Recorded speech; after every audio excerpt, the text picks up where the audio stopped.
Good afternoon. Seems like most people are here. It's 5 o'clock and we'll get started.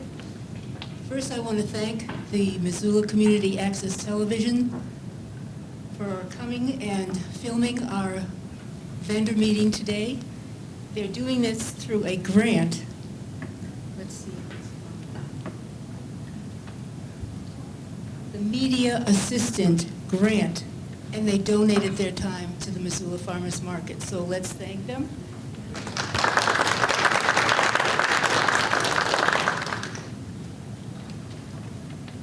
So my first job here is to make introductions.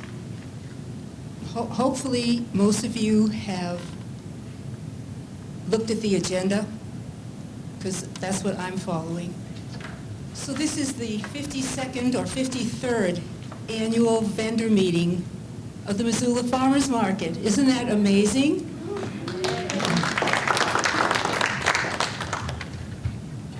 My name is Luann Crowley. I'm the board chair, and I'd like to introduce our amazing board members. I'll start with Debbie Barbario over here. Debbie, if you want to stand or wave. Debbie is the one, along with our manager, who sets up the music for us every Saturday. And I'm pretty sure that most of us really enjoy and appreciate that music. Then in the middle of the room, first there'll be, I'm going to introduce Meredith first, and then Molly Atwater. I don't see Sean McCoy as our treasurer. Irina, Pam Walzer. She's also a vendor. And then there's all these wonderful vendors. Thank you for the returning vendors and for new vendors. It's great to see you again. We all made it through the first part of winter. We don't know what's coming yet, but we made it through. Now I'd like to introduce the people who are going to be helping you when you're at the market. The market manager and the market assistant. These are the people who are setting up every Saturday and Tuesday. So first, Tammy Hubbard.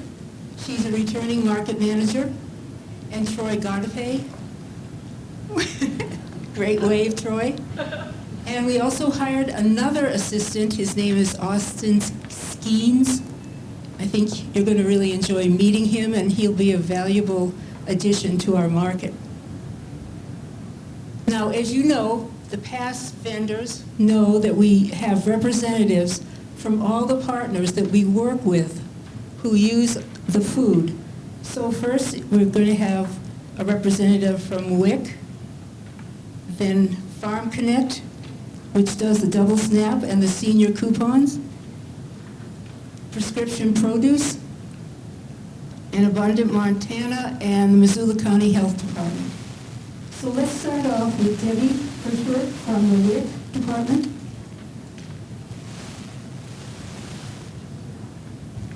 Thank you, Luann.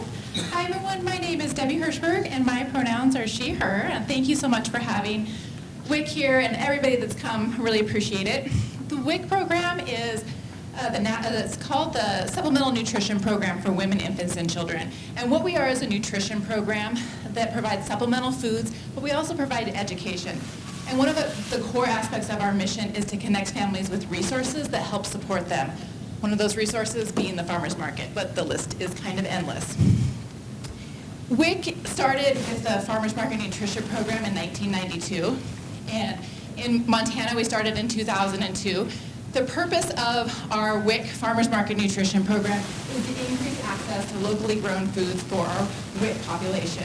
It's also to increase awareness of farmers markets, locally grown food, and farm stands. Oh, I can hear the shimmer in my voice. Thank you for your patience. So this year, 2025, is a really big year for farmers market in Montana. And the reason is we are going to go to electronic farmers market nutrition program. I hope not everyone is quivering, but that is a plan. We've been working on it for a really long time. I don't have all the details for you, but I do have a lot. I won't share them with everyone, but I will be here till the end of today's presentation, and I would encourage you to come over and talk with me and ask me questions. I'll do my best to answer them. If I don't have the answer, I will get the answer for you. If you are a vendor that has participated in WIC before as a vendor, you have hopefully received communication from the state WIC program, and hopefully it's been good communication, and I hope you're excited about the transfer to the electronic portion of our program. It's going to really help with administration. It's going to cut down on the administrative burden on our side, and hopefully your side, you will be able to directly deposit your WIC benefits that you get and not have to stand in line at the bank, not have to go through stamping and getting checks rejected, et cetera, et cetera. We're really excited about it. I guess, should I have a space for quick questions, or should I take a pause? Does anyone have any specific questions about the WIC program or the Farmers Market Nutrition Program? Okay, well, I will be here until the end, like I said, and I will be right over there. I'll turn it back over to Luann. Thank you.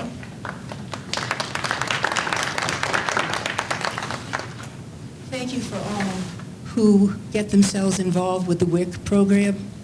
It's such an important part for our community and for the market. Next, Ian from,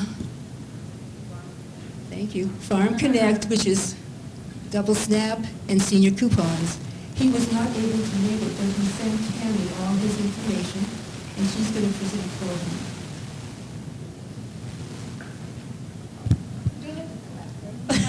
No, don't clap. Well, I'm just going to kind of briefly read through his email. So they have changed the name to Farm Connect Montana, and it's a specific program for the, he's including a specific program to the Senior Farmers Market Nutrition Program and the Double Snap. He did include links to that, and I'll share them with all of you in the next email that I send out after this meeting in case you missed anything. The Senior Farmers Market Nutrition Program says all vendors are required to complete the annual training each year. I recommend vendors complete their training online at the Senior Farmers Market Vendor Training. It takes about 20 minutes. Note that the 2024 training platform and materials are being used again in 2025. Vendors can complete their annual training and also sign a new 3-year contract if required through this platform. Vendors may also complete a training by phone by calling the Farm Connect office. Important reminders for the Senior Farmers Market Nutrition Program. Complete the training. The vendor coupons last for 3 years. If your contract needs renewal this year, you will receive an email indicating that your contract is expiring or expired in late March 2025 with instructions for renewal. The benefits are paper coupons in increments of $4, and it says to always record your vendor ID on the coupons before turning them in to market staff. The paper coupons can only be accepted June 1st through October 31st. Vendors must return these coupons with market staff of the Farm Connect by November 15th. Coupons returned after this day will not be reimbursed. Coupons expire after 1 year on November 15th. Only accept coupons dated 2025. Coupons from previous years may not be accepted. You must display the SFMNP sign at your booth. If you need a sign indicating that you accept them, you can contact Ian at his website, and he said he would also come around during the first few markets to distribute signs. SNAP and Double Snap, vendors are not required to complete any training or enrollment to participate in the SNAP or Double Snap program. The market's booths run the program and issue tokens that participants use to buy cold food at the market. Important reminders for SNAP and Double Snap. SNAP tokens at the Missoula Farmers Market are purple. Purple tokens can be accepted for any cold food item, including meats and other proteins, dairy, bread and pastries, dried and fresh herbs, snack foods, even cotton candy, and more. Then he's got, see a complete list here. Double Snap tokens at the farmers market are orange, and they can be accepted for fruit, vegetables, fresh herbs, mushrooms, beans, lentils, and peas. Both SNAP and double SNAP tokens can be accepted for bedding plants and plant starts and garden seeds that can produce edible plants and food. And then he's got a guide to SNAP versus the double SNAP tokens on the email. So again, I'll include this email when I send it out, email out to everybody, so it'll have all the links and everything that you need. Thanks, Tammy. Yay! Now, I know that was a lot of information, so hopefully that email will explain it. But those programs are so important. Seniors only get $50 a year at the market, but it means everything to them. And SNAP is just an incredible, well, we hope it continues. SNAP is an incredible program that really helps our community. I'm not sure if you're familiar with prescription produce. We don't seem to have a representative here today. But that's when you can get a prescription from your doctor and bring it to the market. Again, that's very beneficial to people in the community. Sonia is here from the Missoula County Health Department, so please welcome Sonia.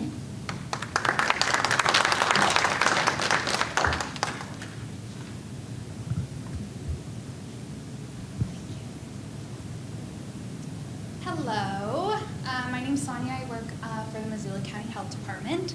I'm going to be talking about temporary food service permits and, sorry, I'm not a mic person, temporary food service permits and then also health guidelines. So if you are planning on serving anything that requires refrigeration, food, beverages, anything that is unpackaged food, you are going to need a temporary food service permit. If you are going to be operating out of your licensed mobile, you won't need a permit. And then if you're selling food under cottage food, Montana Local Food Choice Act, or those farmers market exemptions, you also don't need permits. To get a permit, you're going to need to fill out an application that can be found over on that table over there on our website, or if you don't know if you want one, you can also come to our office, the second floor of the health department. You can submit this application via email, in person, or mail. You can pay for this application over the phone, in person, or mail in a check with that application. This application is great. It walks you through kind of all of our requirements, your setup, temperatures, hand washing setup, all of that. And then please submit this application as soon as possible. We can usually process it within 24 to 48 hours, but if we have any questions or anything else going on, it might take a little bit longer. And then if you're going to be operating under cottage food, Montana Local Food Choice Act or the farmers market exemptions, just make sure that you're following all of those regulations. If you have any questions about the specifics on that, just feel free to reach out. And then just some quick health guidelines for those of you operating under a temporary food service. Ensure that you guys are wearing gloves when handling ready-to-eat items. Ensure that your hand washing station has water between 100 and 120, soap, and then you also have a bucket below the water to be able to catch all of the gray water. And then have a sanitizer bucket with a towel inside the sanitizer. And then lastly, if you are planning on serving anything very messy, just have a tarp placed underneath your booth so that it's easy cleanup at the end. Does anyone have any questions? Perfect.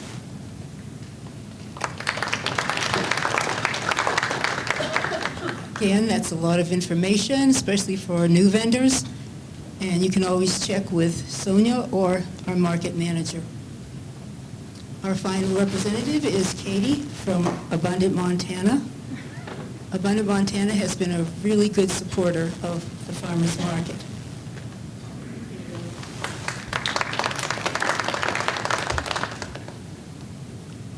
Hi, everybody. I'm Katie, or on my card over there, Caitlin.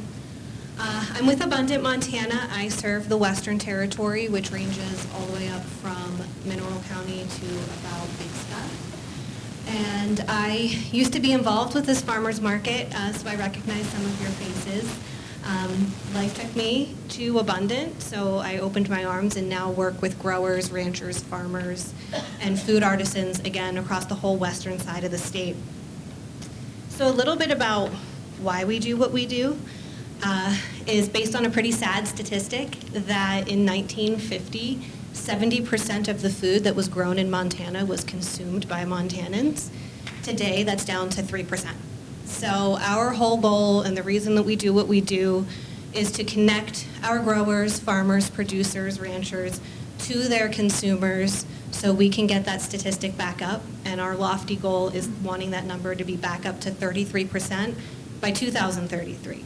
So we have a couple of different ways to work with us that help move that goal forward. And we do that in a couple of ways. The first thing is by making people searchable on a virtual map on our website. We call it the Fine Food and Farms Map. If you vend at the farmer's market, no matter how small you are, you can be on that map. And even if you only vend at the farmer's market and you don't sell year-round, don't have a farm stand, don't have a brick and mortar store, it doesn't matter. The map is searchable by products, by growing practices, and a bunch of different types of filters that it's helpful for people to find you and where to find you and when to find you. And it's free to be on that map because we're really just building a robust resource for people to get connected to their local food. And we find businesses find each other that way as well. The other thing that we do, and you may have seen this, have you been to a farmer's market before, is our printed publication, the Local Food Guide. This is the 2024 version. It's on its way out. We're working on 2025s. It will show up at your market in June. If you are on the virtual Fine Food and Farms map, you automatically get printed in this as well. In addition to your information, this is the western side. I thought this was applicable for today. In addition to your information going in here, this also has farmers market lists of where markets are in any town that you're in Montana. More stories and more resources to kind of connect you to the community and help push our 33 by 33 initiative and how you can participate in that. So again, this will show up in about June.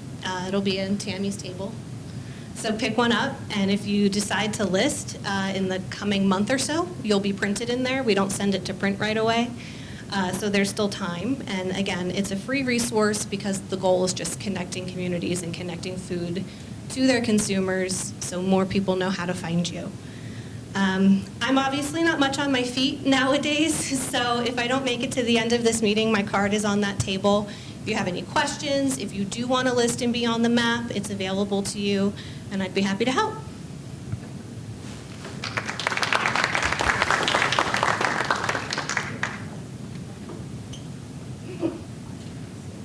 I just asked her to have the baby after she left. So, those are our introductions, that's a lot of information. These are all the partners that we... These are all the partners that we work with during the summer, and we want you to get to know them. Now we're into the second part of the program, which is updates. And the first update, it will be with Meredith. And we have been working on having things at the market that are a little different from the past. So please welcome Meredith. Thanks, Len. It's great to see everybody. I know it's almost springtime when we have our vendor meeting. So, yeah, so we're doing something a little bit different this year that we haven't done in recent years, and we're trying to have some fun events and activities. Excuse me. There is a list of those activities on the table if you want to take one on the way out, and we will have it posted on our website. Some of these events we are going to ask you to participate in by perhaps donating something to a raffle basket, but we will also promote your business within that, so we want it to be mutually beneficial. So I think it's first Saturday of the month, we're going to do a kids scavenger hunt, find a twisted carrot or, fun things like that to bring more kids to the market. Excuse me, on the 10th, May 10th, we're going to have a Mother's Day celebration and a plant start giveaway to the first 50 moms, and we will be, talking to some of our growers who grow starts, and we would love to purchase some starts from some of you to give away. We're doing, I think the third Saturday of the month, we're going to do a raffle, Farmers Market basket raffle, and we don't expect people to contribute each month. You know, we'll ask maybe once or twice a season, so we don't want to overburden you with asking you for things. But again, we do want it to be mutually beneficial. May 24th, we're going to do a bike to the farmers market with free cycles and have a maintenance clinic and giveaways to bicyclists. So again, to encourage bicyclists to come to the market and just more activity. We're going to do some coloring contests throughout the season. We're going to do a Father's Day celebration. Oh, in July, we're going to do a zucchini recipe contest for vendors. So start thinking of your zucchini recipes, and participants, customers will be able to taste your different recipes, and one of you will win and you'll get a fun prize. Then we have, August 3rd through the 9th, we will be doing some National Farmers Market Week activities to be determined. On August 16th, we have a flower arrangement demonstration and Farmers Market basket raffle. And we're going to be doing a veggie art photo contest for adults and kids in August, a Grizz football game promotion. We're going to do an apple festival on September 27th. And I know it was a while ago now, but there was a pie eating contest back in like 2017 or something. I think it'd be really fun to bring that back. And then also in October, a pumpkin painting contest. And yeah, as I said, just to generate more interest, more excitement, enthusiasm, more people to come, some maybe media coverage. And, you know, if you have any ideas of activities that, you know, you might want to help us with, let us know, and we'll see if we can get it on the schedule. If not this year, then next year. So yeah, any questions about our activities or comments? Okay. I will hand it over to Luann. Thanks, Meredith. Sounds like an upbeat season. Let's hope it's sunny every Saturday and Tuesday. All right, my job this time is to mention that we have increased the fees basically by about 10%. And I know increases are happening in every aspect of your life, so we just wanted to let you know. First of all, I'll tell you what it is, so then you can just forget it as I go on and speak. Saturday for full season reserve will be $250 for a space. Tuesday is going to stay the same for those who reserve. For first come, first serve, Saturday will be $15, Tuesday will be $12. These are not big jumps, and nonprofit will be $10 a market. Now, if you happen to need a truck space, the full season will be $780 per space, first come, first served. And then for one market, $35, is that correct? That's the same. All right, and that's the same. And the electrical, is that going to be about the same, $75 for the season? Because some of you need to plug into the power that we have. So part of my presentation is just a little bit to touch on how we use this money. So we have a market manager and 2 assistants. We have to pay them a decent wage, so they're happy to show up at 6 o'clock every Saturday. We have trash pickup. We have T-shirts and hats and bags that we buy. So again, we have so many seasonal people come through. People love to come to Missoula on vacation, and they buy a bag or they buy a hat. We need to have that out on the table for them. So there are a lot of things that we do. Oh, yes. Oh, advertising, for sure. That's a big one. And, of course, toilets. We want people to feel comfortable at the market. So this is part of what we're doing, part of how we're using the money that you give us. Because we want you to feel that the board is all, we're free. Maybe that's why. Anyway, I hope you understand the slight increase. All right, next we have Tammy, and what she's going to do. Oh, she's got the fun part, rules and regulations. Don't fall asleep. Oh, come on. I make it fun. I bring the fun and rules. First off, I want to let you know we do have our surveys over there. If you didn't fill one out last year, at the end of the year, or online, we just ask that you fill them out. You know, they are confidential, but you know, we want to keep making it better. And if there's issues or problems that you have, you know, bring them to our attention. And that, you know, that goes through the whole market. If you have a problem, feel free to come up to us at the table. All three of us, myself, Troy, or Austin, and we'll be more than happy to see what we can do to resolve the problem. If you don't tell us, you know, we don't know about it. As far as the rules and regulations, there's a copy up there. Meredith's holding them up. I'm just gonna. If you'd like a copy, I can bring one to you. Yeah. Anybody? I'm just going to kind of touch on things that we're highlighting this year. Maybe we made some small adjustments to them. The first one is the vendors are required to unload the vehicles promptly, and we're talking about inside the market, and then remove them when you get unloaded. So don't leave your vehicles sitting there the whole time that you're setting up and, you know, kind of block the traffic, because it does get pretty tight in there. And we ask that you start loading up, don't start until after 12:30 on Saturdays and 7 o'clock on Tuesdays. We don't want people driving down the market when the market is still in session and we maybe still have some pedestrians walking around. Something new from last year that we're doing again this year is we're starting to do some non-food or craft items. So we do have some vendors already signed up for that, but we are being pretty strategic in what we allow for crafts. And the materials that they use for the crafts have to be harvested or produced in Western Montana. Like, we're not having people that sell T-shirts come, or people that, you know, are artists or photographers or anything like that, because we do want to keep this really a true farmers market.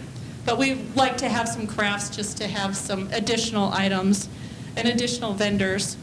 Also, the parking lot at the Peak, we do open that up about 6:30 on Saturdays, but that is mainly for our customers so that they can have a place to park.